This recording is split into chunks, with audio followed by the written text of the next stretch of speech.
not saying that you probably cook better than I do. Or you got a dish that's outstanding that everybody in the room will say, man, that's so much better. And I could not even begin to do that. Why? It's because that's your dish and you really love it. That's the secret to everything. Whatever you put into this dish, you put into the care. From the time it comes through the door and it's a raw product, coming out, you killed it. Not in my sense, it's always generally I'm killing it. Breaking it down, but I give respect to it in the product. Every bit of that product, I want to use it, and I'm going to treat it as best as I possibly can. So with whatever you want to cook, whatever you want to cook, I don't know what you're cooking for the competition, but to tell you how to work together better, you guys decide here and now. Who's going to do what? Just like a football team. You got quarterback, you got the defense, you got the guard, you got the wide receiver. I was always wide receiver, always loved catching it and running. Because I want a big touchdown. That's just my personality. There's other guys that are a little bit more reserved. They want to sit in the back, take it to this, knock everybody down. There's different chefs. Chefs are the same too. Some are not ones that are personal, can walk into a dining room, don't feel comfortable in talking to the guests without the food. But to do that, you have to, because people, you can't get people inspired to want to eat the food if you can't describe the food. And the waiter can do it, and you can teach a waiter to do it, but it's so much better when the white jacket comes out and you walk out to that table and you say, you take 10 seconds. You got it all together, you walk out, you walk up to the table. How was everything tonight? That is missing in the world. Because then they look at you and they say, oh, he really cares about what it is that he does. You're the biggest representative that's the most hidden in everything in the world. You see the front lobby people. They get there, they sign in, hi, how are you? That I don't remember anybody from the front desk of any hotel that I've ever been. I get their card, I remember the faces and that, but they were just the people that got me to my room. The chef is who I'm after when I come as a customer. Take away me being a chef, just as a visitor or a tourist. I come here, I'm going to think about what I'm going to do during my day trips, my tours, whatever it is. But dinner time, where am I eating at? That guy is the most important guy in my day. Because I'm traveling and you're it. You're going to be that person.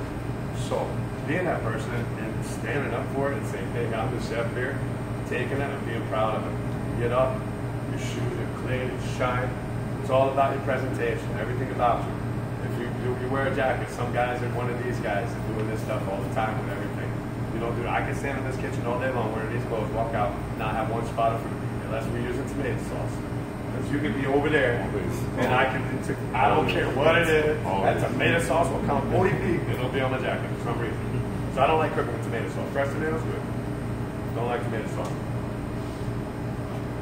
But presentation, everything about yourself, and looking sharp and being smart, but educating yourself and reading as much as you can about the old garden, why they did it. Because there's a reason why they did it. These places, this guy, and myself, and the guys that are in this business wouldn't be in the business if it wasn't for those guys. Making it right for us. So following tradition, but then taking it. Today you've got the new chef with the tattoos, bones in the nose, mohawk, liquid nitrogen, and all that stuff. That's all great, man. It's all fun for TV. But how many times do you take liquid nitrogen? There's a few guys out there doing it. Wiley at W4 50, and then Richard Blaz and Juniper and Ivy in San Diego.